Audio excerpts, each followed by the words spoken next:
What's up, everyone?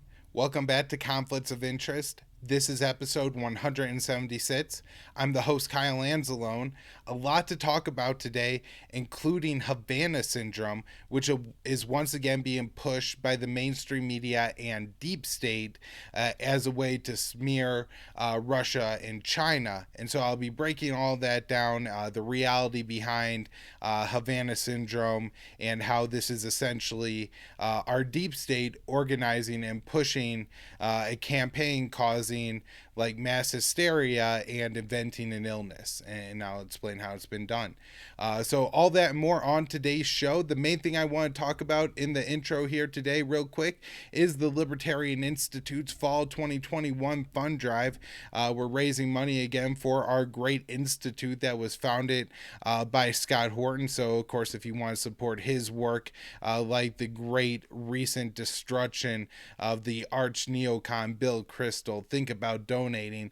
Scott's also signing books, sending out physical copies. You could get just tons of great kit bats that Scott offers, but also digital books. So if you've been looking for an audiobook of Enough Already, I think Scott's going to have it done real soon, and then you could just donate to the Institute and get it as a kit back. There's also just so much great content at the Institute every day. It's not just like Scott Horton and the Scott Horton Show and Scott beating up on the big bad neocons, but also Sheldon Richmond writing an article every single Friday. The great Pete Quinones and his podcast Free Man Beyond the Wall, and then of course myself, the Daily News Roundup that I write this show, and great other podcasts hosted by Tommy Solomons, Keith Knight, Patrick McFarlane, and great writers Connor Freeman, frequent guest of the show, Hunter DeRennis, and Lori Calhoun. So definitely support our great institute.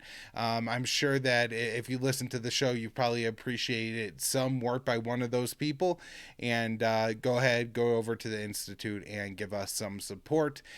With that, just want to remind people that the sponsor of the show, past year now supporting the show, great partnership, absolutely love Paloma Verde, fantastic CBD products. I love their topicals. I go to Paloma Verde, CBD.com. I go right to the topical section and see what they have. I personally like the sports cream, but other people have different preferences. But whatever topical you like, or if you want some gummies, soft gels, ed strats, you can find something to improve your life at PalomaVerdeCBD.com. Just use the promo code PEACE, PEACE. Should be very easy to remember.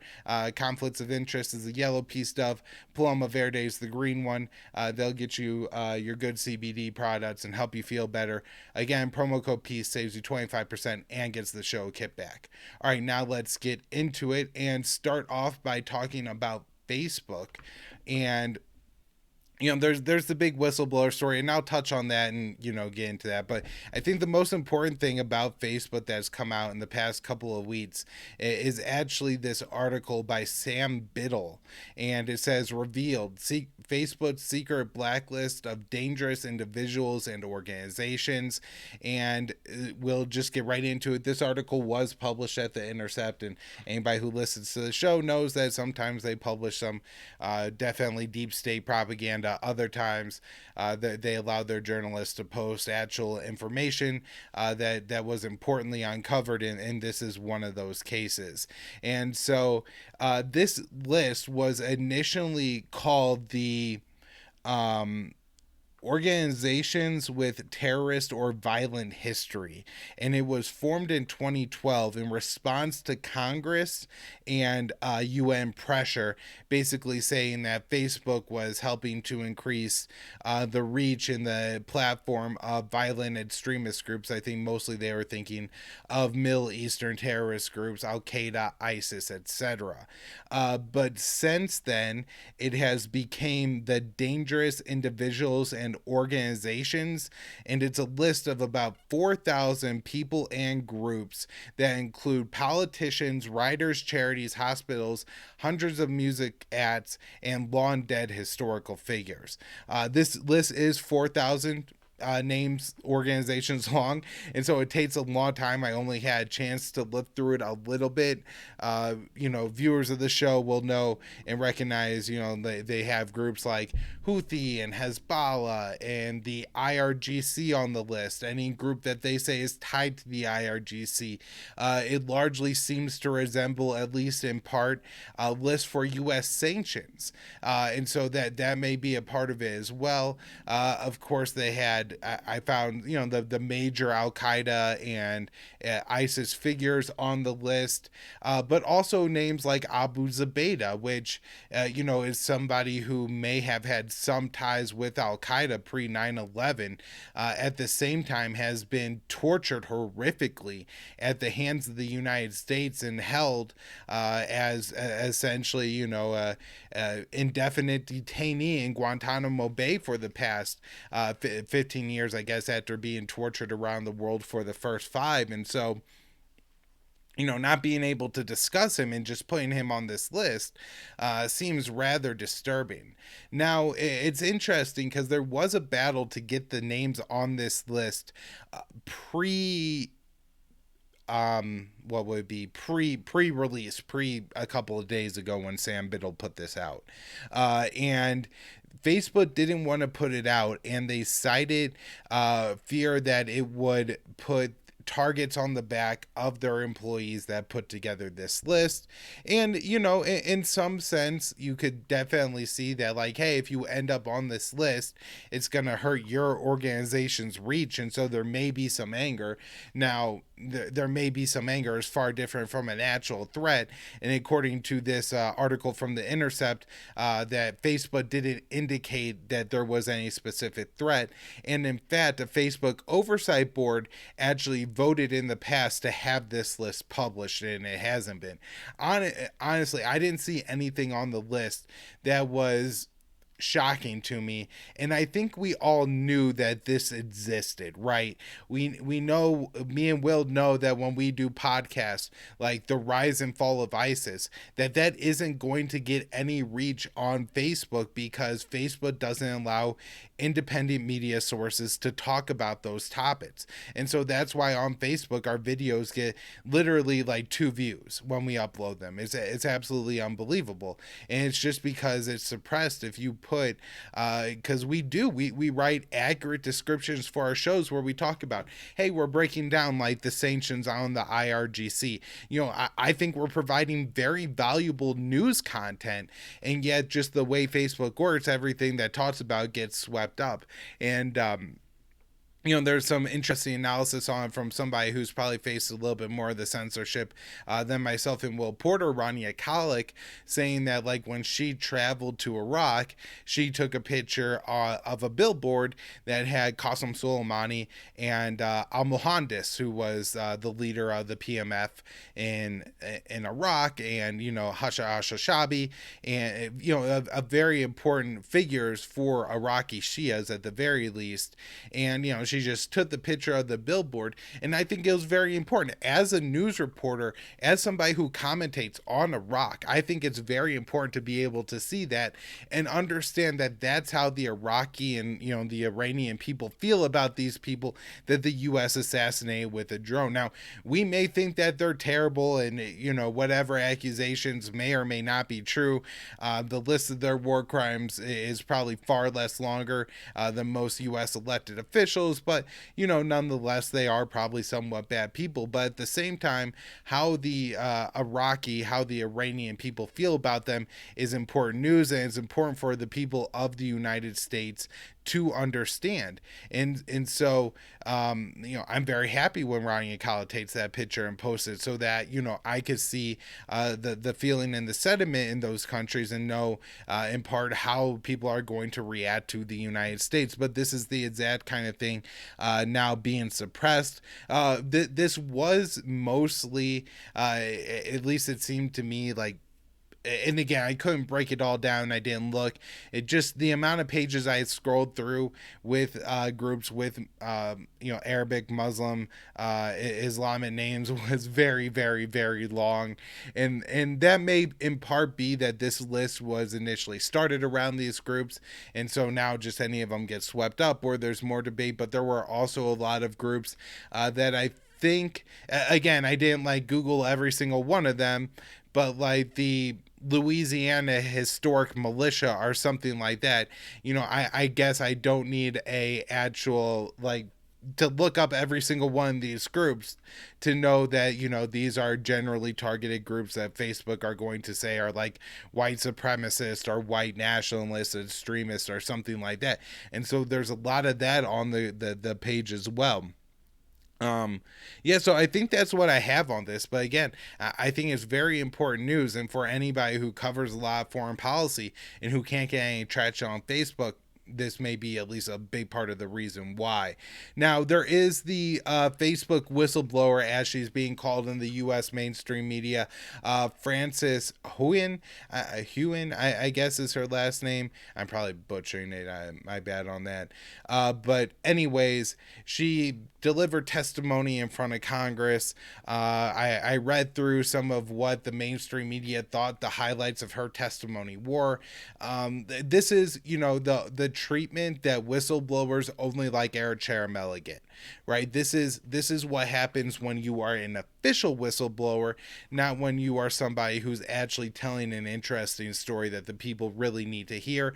A lot of what she seems to be advocating for is more censorship, complaining that Facebook removed different restrictions and wasn't censoring as much content and stuff like that. And so, I'm not going to pay too much attention to what she has to say. She already has a verified Twitter account, just because she claims to be a Facebook whistleblower.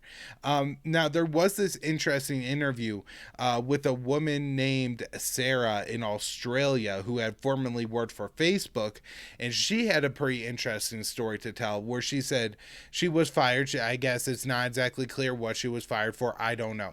But she was fired, and she said it came after she was warning about and wanting to remove and take actions against a bunch of fake accounts. And I think were being started last year or in 2019, I forget which, in Azerbaijan by the leadership of that country to essentially bully and push their propaganda as they were either ramping up or actually engaged in warfare against Armenia. And so, this is a really important story that she's bringing up. And she also talks about in her just thing how there's certain countries where she feels like when Western governments identify problems, like with Palestinians. I don't think she used that as an example, but Palestine's one I know where Facebook is very readily willing, if the Israeli government flags something, they take it down. They have a former Israeli minister on their like advisory censorship content board and stuff like that. So there's definitely a lot of bias there. But she lists off all these countries where the U.S. Was unwilling to tamper with the accounts being created, and some of them were like Iraq and Afghanistan, straight up U.S. proxy states. And so all this I think is very important, very interesting, and this is one of the main communication platforms that's been used, and so very, very important news. All right, on to talking about Havana Syndrome. I think this will make up most of what I'm talking about on today's show. This was spurred most recently by this CBS report by Andrea Mitchell and Ken Delinian. So it just absolutely reeks of deep state. But anyways, the title of the report is "Seized by Some Invisible Hand, What It Feels Like to Have Havana Syndrome." And this article goes through and basically details the I think the story of three people, one being Trina Onifer, and then one other woman and her husband, who claimed that they were the victims of Havana Syndrome in Cuba. This would be during the initial bout of Havana Syndrome. I know there's been several iterations of it around the world since, but where they claim that these people claim that they were actually retired from their positions in the Foreign Service or, with the U.S. intelligence community because of the injuries that they suffered. Now, in this article, it never says, and explicitly says, it cannot even conclude, they cannot conclude that Havana Syndrome is a real thing, but nonetheless, the title just outright says that it's happening. And so the other two, the woman and her husband, are Kate and Doug Ferguson. So, or Kate husband and Doug Ferguson. Her husband isn't. Yeah. All right. So that was a little confusing. Anyways, this whole thing starts in December of 2016. And it's exactly unclear to me if and who these people are actually in this story. Because there's you find out the details without names. And then you have this NBC report that actually doesn't do a great job of breaking the whole thing down and explaining when they were infected and all that. But basically what they are claiming here is that they were in December of 2016. The first reports of somebody, they were, I think, in a room, experienced some sort of loud noise, felt really bad, nauseous, it had symptoms like that. And then a couple weeks later, they claimed that, the symptoms got a little bit more serious. And then in February 2017, this happens again. The U.S. Embassy staff then instructs, says, hey, is anybody else experiencing these symptoms? Now, what are these symptoms? This is very important. This is things like having headaches, being nauseous, feeling dizzy, blurred vision, essentially all things that would go along with migraines, heavy migraines. I've had migraines. I had them worse when I was a kid. I still have them less frequently as an adult, and they can absolutely be debilitating. And some of the things that they describe seem migraine-ish to me. Not that that's the only explanation for these symptoms. It could be other things going on. It could even be like allergies or something like that. But anyways, in 2017, it was attributed to a noise that these people claim that was being played in their room. Although when you look at the NBC story now, they kind of portray it all as microwave attacks. But at the time, they were really all focused on this being some kind of sonic weapon or something like that. And actually, in 2017, October 13th of 2017, the AP got a recording of what they alleged were the noises being made in the attack. And in 2019, there are two reports, one analyzed by a New York Times expert, and then the other one by the CSH laboratory, and they both report that this was caused by crickets. And actually, in the CHS laboratory, they did an experiment where they were able to almost completely replicate the noises or the sound patterns from the AP recording by playing these cricket noises on speakers in a room. So clearly, whatever was happening here, it was being caused by the noises of these crickets. Now, there's a couple explanations that come out at the time.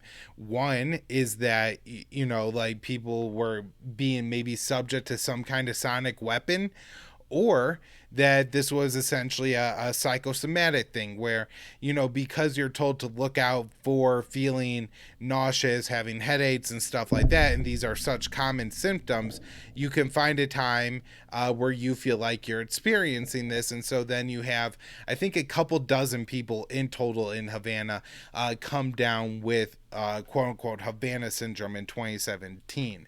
Now, one thing I want to point out that's very important to this whole thing and part of the narrative narrative that has now completely been dropped. And that is that this was used by the Trump administration to undo Barack Obama's détente with Cuba.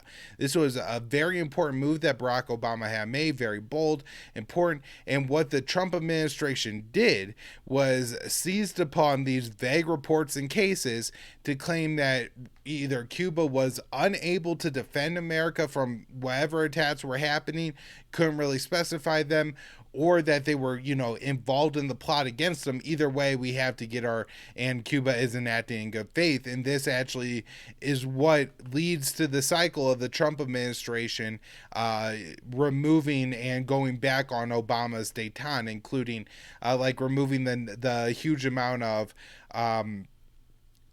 travel that was going, not, I guess huge is the wrong way to describe, but there was a good amount of travel that was going on between the U.S. and Cuba, cruise ships and everything going there. Trump administration really cut back on that. That starts all with this. Now, in 2018, it starts to bubble up again, but this time it's being spun as this is some kind of Russian weapon, and the U.S. and particularly the Trump administration, the CIA led by Gina Haspel, isn't taking it seriously enough because Trump is a slave to Russia. And in fact, there's this GQ article that comes out on October 20th. I believe this is in 2018, where they take one U.S. a guy who I think claims he was tied to the CIA, right? And he says that I think he's in Russia, pulls up to a stop sign or a stoplight. He's sitting there. His kid starts to cry. He gets this terrible headache, unlike everything he's ever felt in his life. He thought he was about to die. And then within a couple hours, he's going out drinking, going on trains, and is absolutely fine.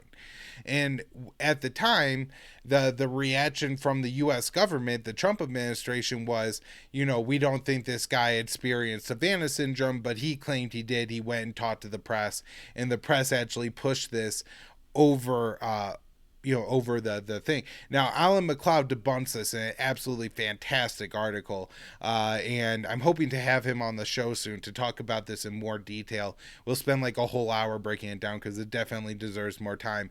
I think it's going to be a real feature of the Biden administration, something we're going to have to deal with for the years to come.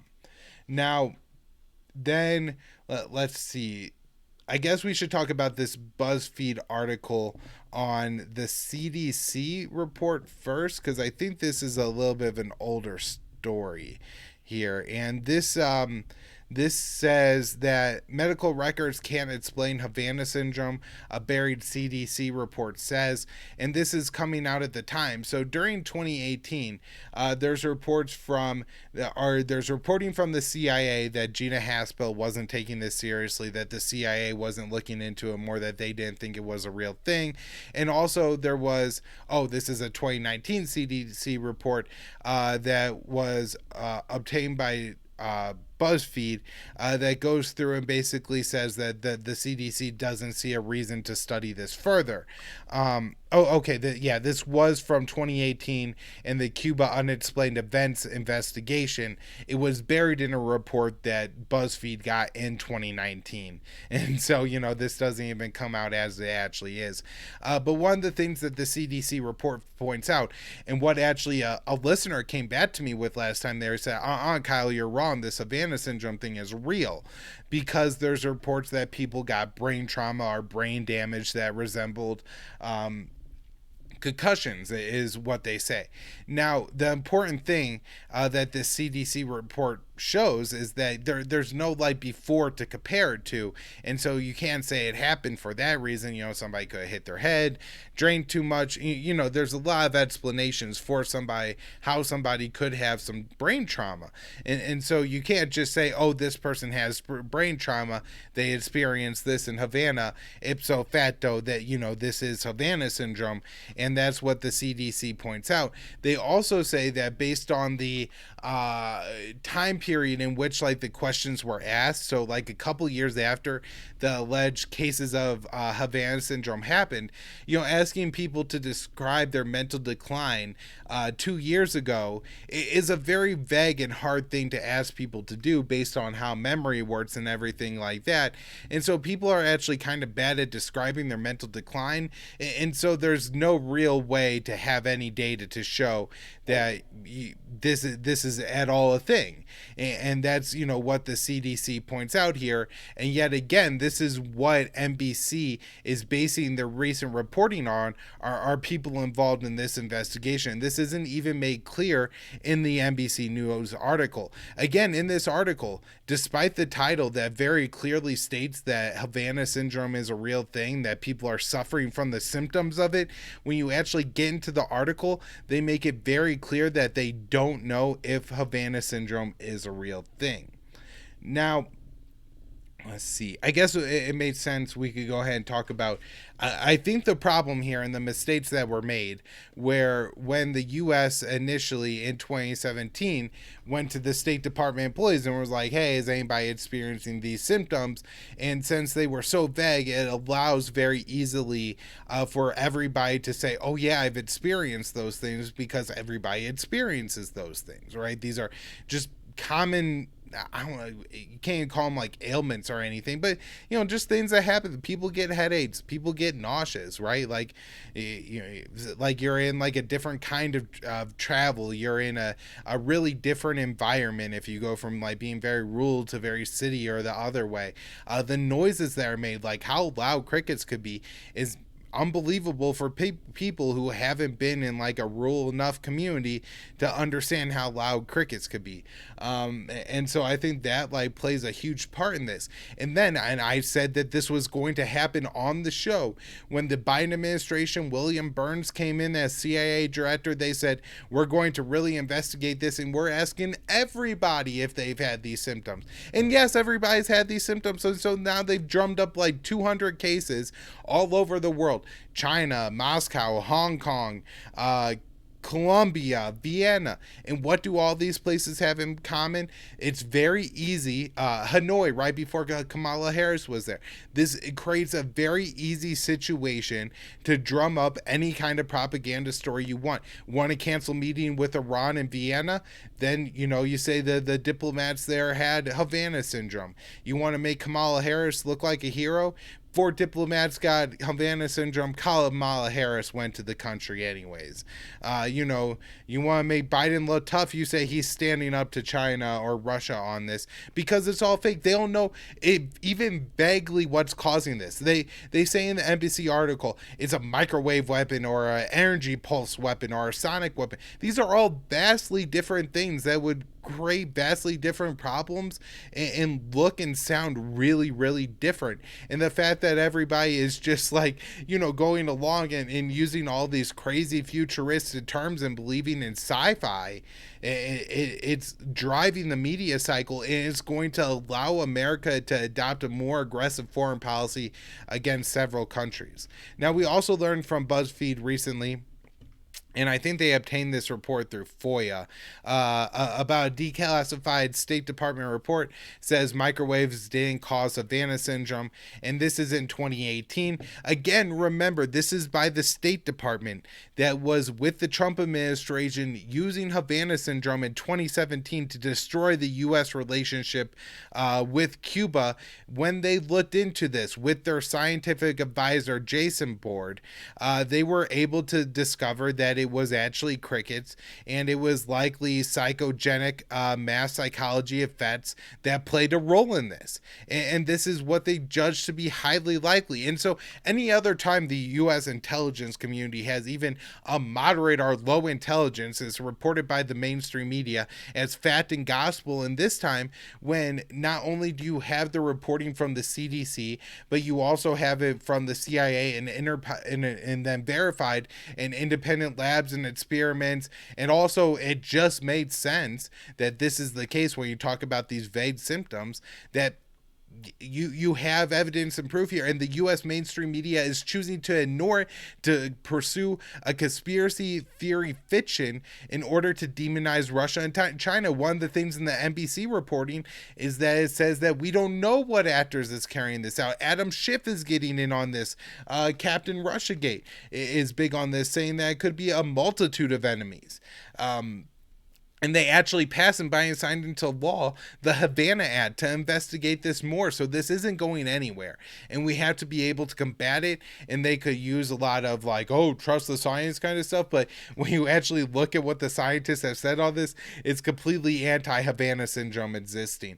This is a fictional illness invented by the U.S. deep state and pushed by the U.S. mainstream media at times in spite of the U.S. Deep state, and just to demonize our enemies and to drive propaganda to fit their overall narratives of, hatred against the enemies right now. All right, so that's all the stuff I had on Havana Syndrome. Again, I want to do a little bit of a longer show on it coming up because I think this is going to be talked about for the coming years. It's going to be a real problem we got to deal with. All right, other things going on in the world. Korea. North Korea has been carrying out missile tests. I had this fantastic article by Mel Gurvtov at Counterpunch, and then we're reprinting it today at antiwar.com, titled Dissecting North Korea's Missile Test. And so late last month, North Korea launched 2 short-range ballistic missiles from railways over the Sea of Japan. And this comes with a slew of other North Korean missile tests in the past year. I think it was like January or February, they were carrying out submarine-launched cruise missile tests, and then they have since carried out test of new anti-aircraft missiles, long-range cruise missiles, and then they claim a hypersonic missile, although I really have my doubts about this, and it's just being repeated everywhere, and it seems to just be one of those things that fits everybody's narrative.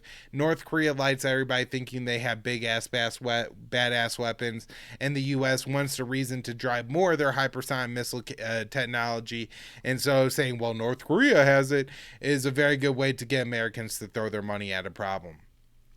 So what Mel does is he goes and he looks at the history of North Korean weapons tests and what they've been used for. And of course, there has been a substantial increase in technology for what the past 20 years or 30 years now that North Korea has been carrying out these weapon tests. And so it's not like there's no value whatsoever in North Korea isn't developing a stronger and stronger deterrent with these missile tests.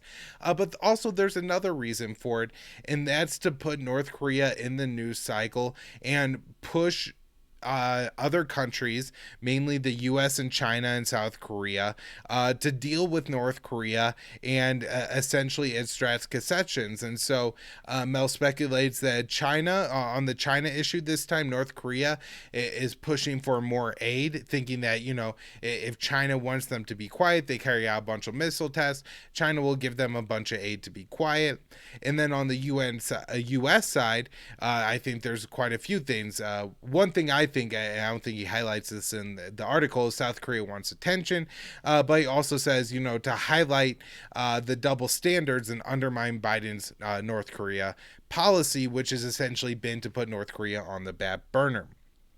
And so this certainly puts North Korea in the news cycle, and it is going to force the Biden administration to have some kind of confrontation with the Korea issue and to figure out some kind of way to move forward on it.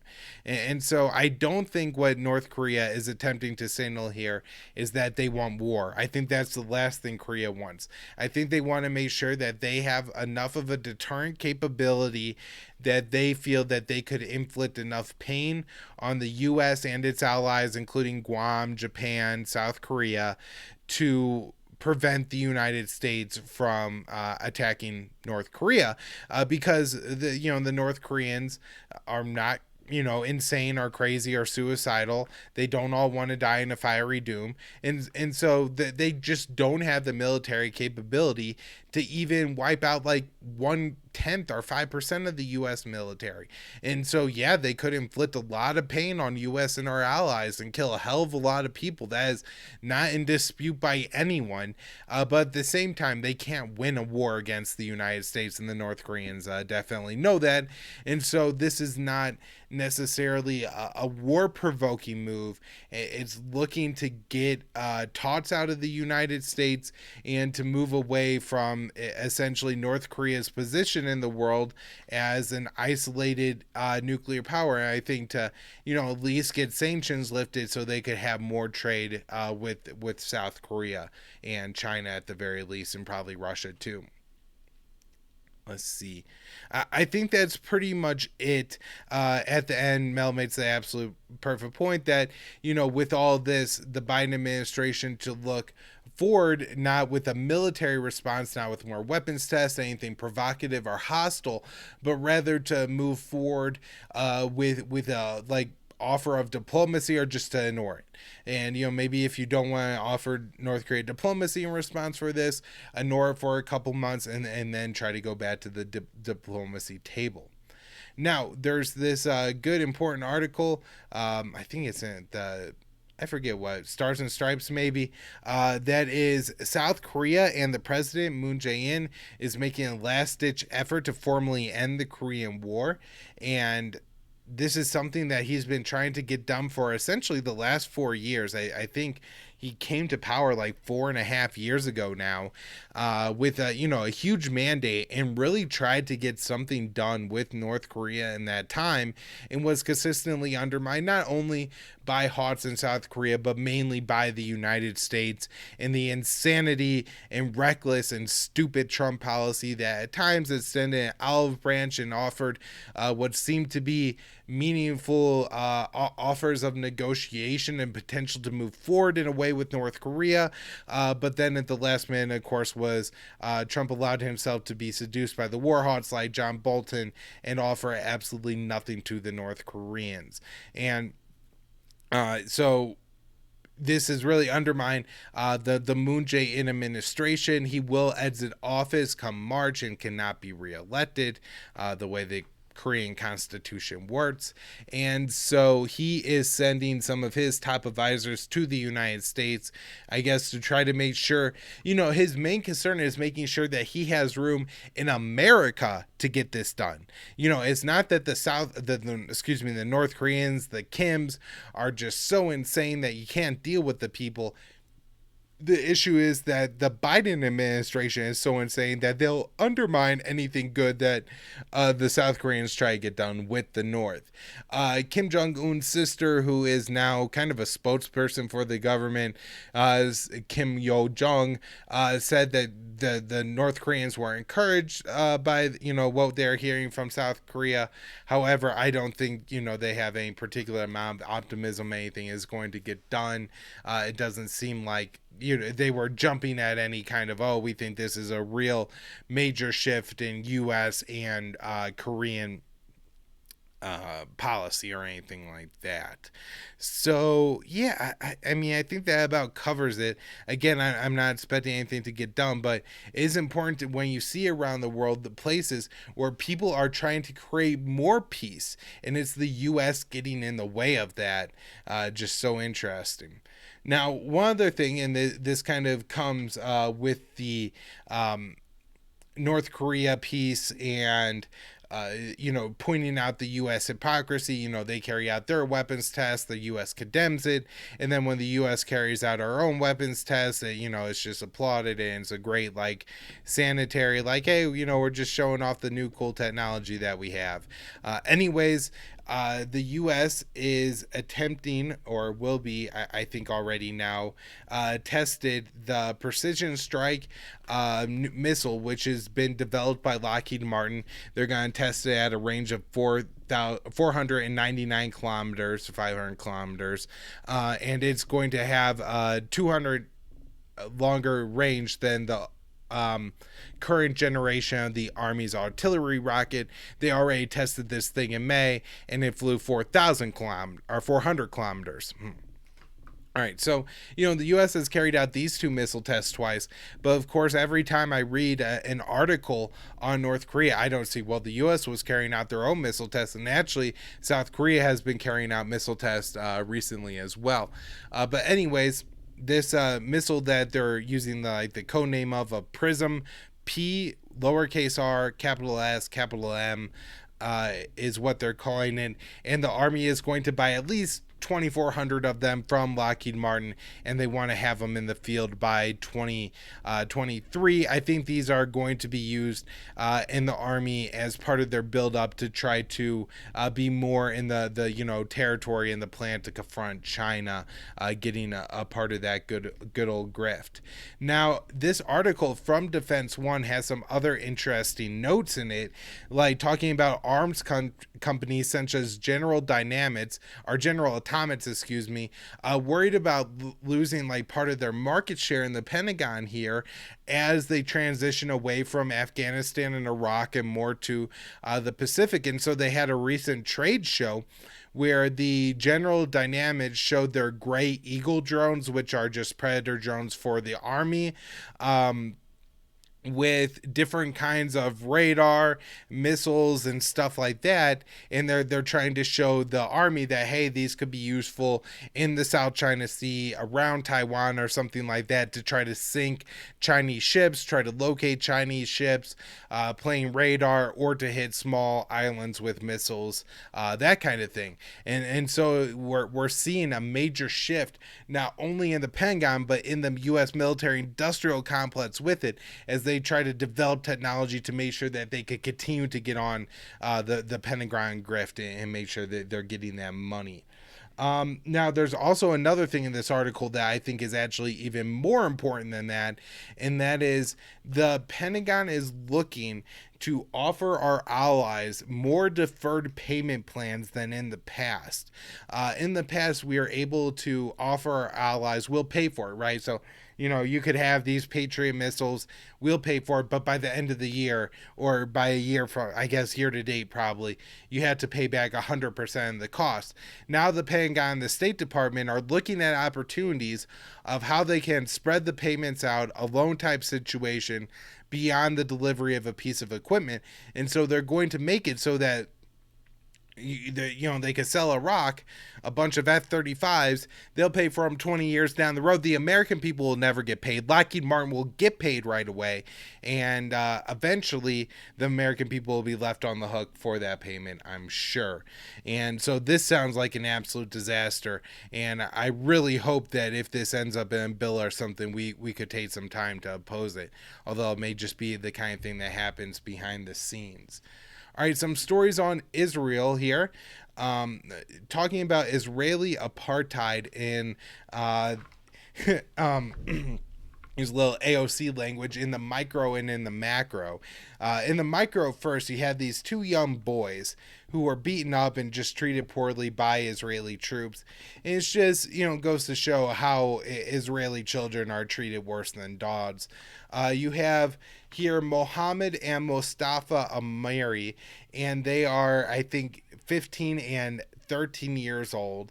And they did, this is when you say boys being boys. I know that, there's some gross ways that has been used, but this is, just boys setting things on fire and doing like kind of cool things, right? And so they watched a YouTube video and saw that if you mixed a couple of common household products together, I don't want to say it and get the video in trouble or anything.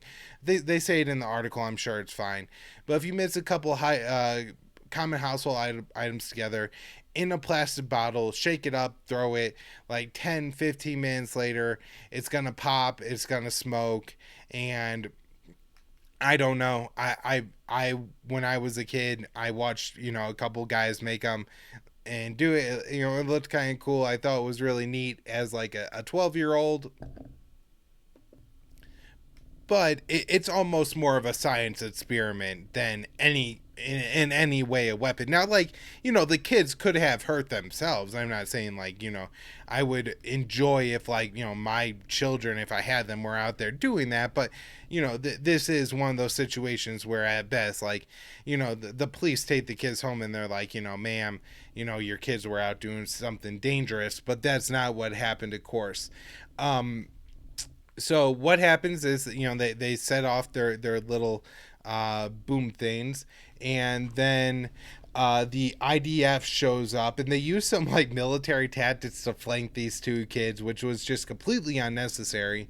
But when they do, they both try to run, and Mohammed, who's the older 15-year-old, gets away, and initially, but hears the soldiers beating up on his cousin, and so he runs back over, feeling bad being the older sibling. They take it out on the younger one. So they arrest them, don't call the parents, anything like that, take them to jail, and during the arrest, they were both beaten.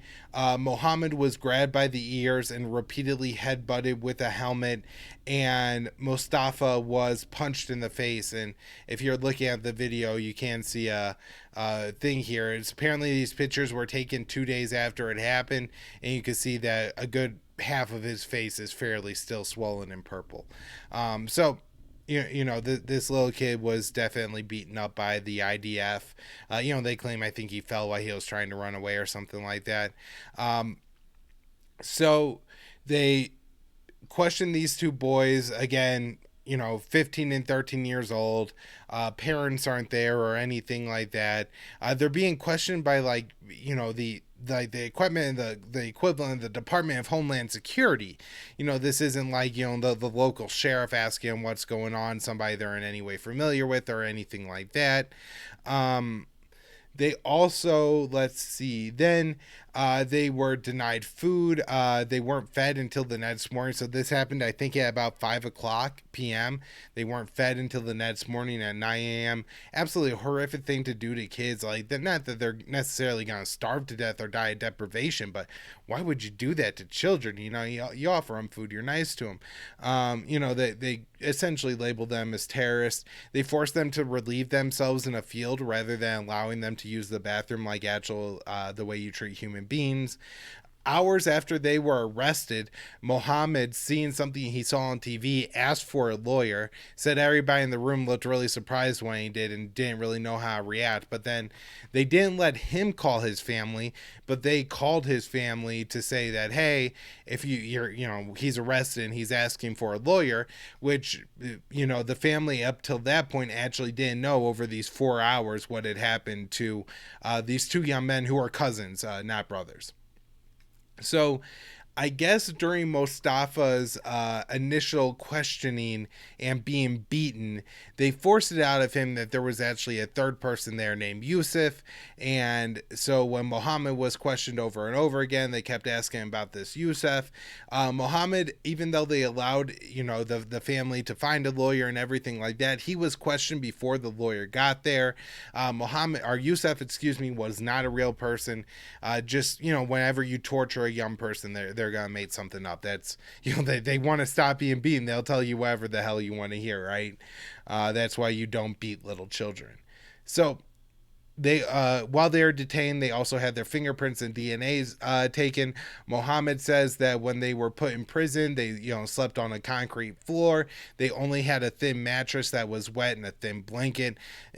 Just cruel, like ways that, like, if you had to take care of some dog, even if that dog bit somebody earlier in the day, you're not going to throw them a wet blanket. That is just unnecessary cruelty, and it's a way of treating these kids worse than you would treat your pet. That way, when you end up killing them or displacing them or whatever the hell you're going to do, look to rid them of out of their own homes, you don't feel quite so bad about it. So Then they went to court. The court made the family pay a $930. That's American. It was 3,000 something shekels fine, and essentially gave them a deferred sentence of a year. Like, hey, you stay out of trouble for a year, but called it a hostile terrorist act that these kids had carried out. And so this is not the worst injustice that kids in Palestine face, but it is an injustice that's indicative of an apartheid state. And so I thought it was just, since it was published in Haaretz by Gideon Levy, I did want to take the time to go through it and just say, like, look, these are how these Palestinian children are treated. And it's a perfect example of apartheid and how it affects like individual families. The kids now talk about how they're having night terrors because of this. Now, one other thing I want to talk about when it comes to Israel, and that is Israel is building its first East Jerusalem settlement in 25 years, and it's been met with absolute U.S. silence. There's not like a whole lot of like news here. It is going to bisect and cut the West Bank in half essentially once this settlement and the other ones are completed over time. So I'm sure I'll be breaking that down time and time again as we get closer and closer to actually them completing all these settlements and really cutting the Palestinian West Bank in two. Now, people are calling it the death of the two-state solution. I think the two-state solution has been dead for quite a long period of time. But, this kind of thing where even East Jerusalem, which was proposed to be, the capital of a Palestinian state, right? The fact that they're settling this territory just shows that there's no interest in any way actually making a deal with the Palestinians and giving them their own state at the end. And it goes to show that, the, I guess, really nasty, like, ethnic decisions that the Israeli central planners are willing to make to put Palestinians in a position where it's harder and harder for them to maintain their culture and their society and, be able to travel like an hour away and go see your family, go to the weddings and shit like that without having to go through checkpoints and everything. So that's the situation going on. A lot of important stuff, and just I think just two good stories to like kind of break down, like, a big picture, like numbers, like Israel is building 1,400 new settlements in the West Bank, but also what does it mean to be a Palestinian living in the West Bank, just to be an average child doing average child things and getting absolutely brutalized by a military police force because of it. All right, everybody, that's where I'm wrapping in today's show. Hope everybody enjoyed the show. Share it, libertarianinstitute.org, YouTube, Odyssey, Rumble for video versions, up anywhere you can listen to podcasts. We have social media accounts at Facebook, MeWe, and Twitter. Also, check out the Libertarian Institute Fund Drive, Fall 2021. Donate, support us. Really appreciate it. Back with more shows later in the week.